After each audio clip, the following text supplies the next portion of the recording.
a classic 442. It's again meant to be a vehicle owned by a 22-year-old in 1989 who had their grandma's Cutlass.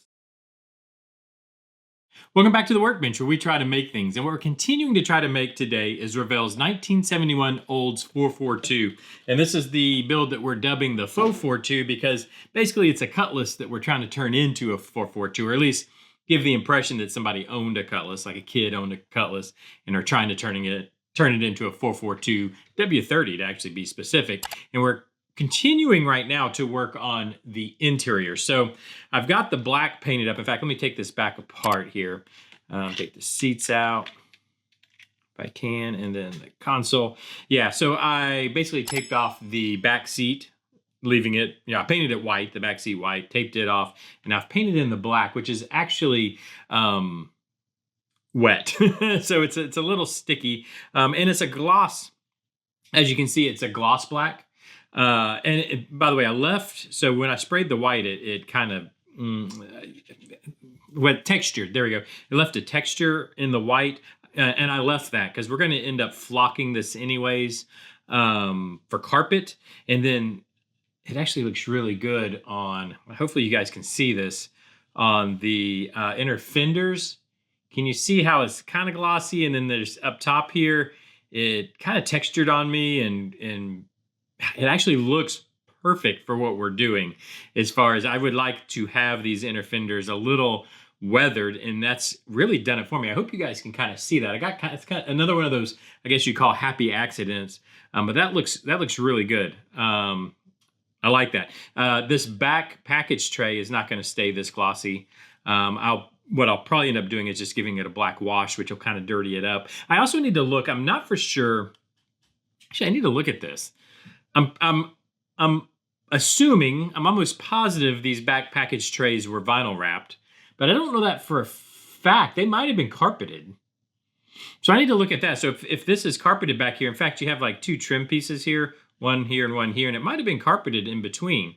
So if it is, I'll go ahead and flock that. Now, I also want to mention, yesterday I talked about kind of holding off on this because we're going to have a roll cage that comes back here. And I was talking about just drilling holes through, but I don't think I'm going to do that. I don't think there's any need to actually drill the holes. Now that I've thought about it, what I think the better plan is going to be, I changed my mind a lot, if you haven't noticed. I turned 180s. In fact, it's not just like a mind change, but a complete 180 turn. I think I'm going to build out the entire interior and then put the cage in there, because I kind of started thinking about it. Well, I want to have everything in place so I know where to put the cage, and then I'll just run the bars to the package tray. They don't have to actually go. It just has to look like they're going in. So yeah, I think, whether it is or isn't, I might end up just carpeting this back package tray, because again, we're not building this to be a classic 442. It's again meant to be a vehicle owned by a 22-year-old in 1989 who had their grandma's Cutlass, was hand-me-down to them or whatever, and now this is what they've done to it, trying to make it look like a 442 and blah, blah, blah. And sometimes to fix that rear package tray, you might just carpet over the ugliness, right? And we're going to be putting 6x9s back here in it also. And you might carpet around that anyways. That was kind of the trend of the day back then. You would carpet all your stereo boxes and whatever. A lot of carpeting. It would hide a lot of sins, if that makes sense. Any of your mistakes and things, just hide it under the carpet, right? So I think we might do that anyway. So I think I'll flock this and the carpet, and I need to get that done, of course, before putting the interior back together. But this is still, I'm touching it and being very careful because I can feel the tackiness of it, the stickiness of it. I did finish up the passenger seat, which we'll just look at real quickly. It's done with the silver on the sides. Of course, we did the driver's seat with the rip. This is the finished passenger side door panel, however you want to say it. I did decal fix this, which really, those decals just laid down super smooth. I did fix the door cranks too and made them, did the silver parts. They're supposed to be silver. And I think they look pretty good. Overall, I think it looks really nice. I started doing the same thing with the driver's side panels, which I'm still working on getting. I have not decal fixed these, I don't believe, but yeah, so I need to do that yet to get them to lay down nice and smooth. And then I'm going to tear up this armrest here. So I'll put a rip. I think I'm going to do like we did in the seat here. and put a rip in this armrest on this driver's side. Oh, and I got paint on here. I didn't even notice. Well, we'll just scratch that right off there. Like it never happened. You never saw that. Forget you even saw what you just saw. There's no paint on there. But yeah, so I think that's going to look pretty good. Oh, and I've started detailing the center console. Also, I put in kind of the white spot for the gear indicator. I think I was looking online. I'm sorry. The research department got to me and said there is a little bit of silver down in there too. So I think I'm going to try to work that in also as best I can. And then I also need to dirty up the rear seat. I'm not going to put any rips in it because it doesn't get used a lot, but it also doesn't get messed with a lot either. Nobody ever sits back there, so it might be kind of a little dirty and whatnot because it didn't get cleaned in the last interior clean. When you just ran the vacuum through it real quick, it didn't get cleaned, I guess. So I'm going to dirty that up back there too, just kind of like these seats here. And then, like I said, I'll do some wash over probably most all of this to get rid of some of the shine, but most of this will actually be covered with flocking for the carpet, for just black carpet. And I guess the other thing is I did take care of the steering column too. Just kind of painted up the turn signal indicator and the tumbler for the key. I have to get the dash finished, which is here, that I've also been working on. Before I can put the steering column in, I want to get all the details done on the dash, which right now I basically just have the decals just kind of laid in place. I did hit some silver on the lock for the glove box, and I hit some silver for whatever this is over here. I was looking, again, the research department was telling me that there's this little guy was silver.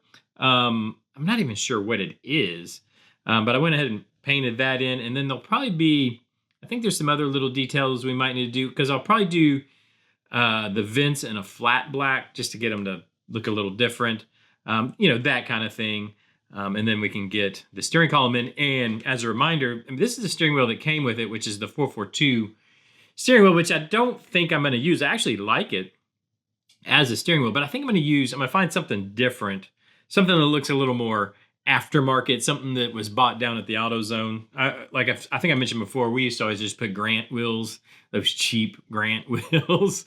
You get the adapter kit, and it was a cheap Grant wheel that was just, I don't even know if they were vinyl covered. They were just almost just foam and then black, but something probably like that.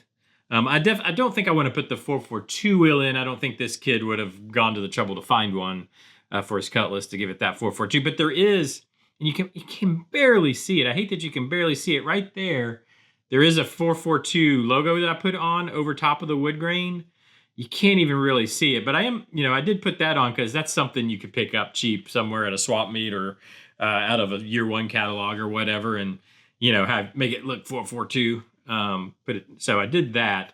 But anyways, that's basically where we're at with the interior. So in between episodes, I'm going to get the flocking done. I'm going to get the rest of the basically detail work, which includes the decals on the interior and dirtying up this rear seat. So tomorrow, I hope to have I wanted to have it completed today, but just didn't happen for time purposes. But tomorrow we should have a completed interior tub. So it'll be completely done. Good to set aside to move on to the next part of the build. So if this is something you've enjoyed, come back tomorrow, check out hopefully the completed progress. Well, it should be. It's just a matter of, the reason I literally didn't get it done today is this black is taking forever to dry.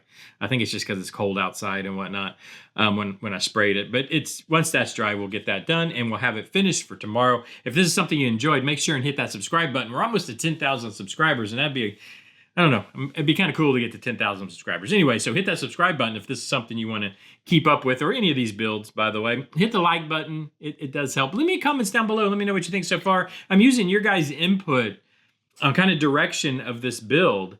Something I did want to mention, if you watched this far, we do have white and black 442 decals. So we had the options of blue or white. I didn't realize I had the black decals. So we can still go either blue or white on body color. I'm still leaning blue, but let me know what you think down in the comments. I'll mention it again tomorrow. I'll try to remember to mention it up front so the folks that have already clicked away will get their vote in also. But thanks for joining me. Like, subscribe, hype, and rebel. I do all those things everybody tells you to do on YouTube, and I'll see you tomorrow. Bye-bye.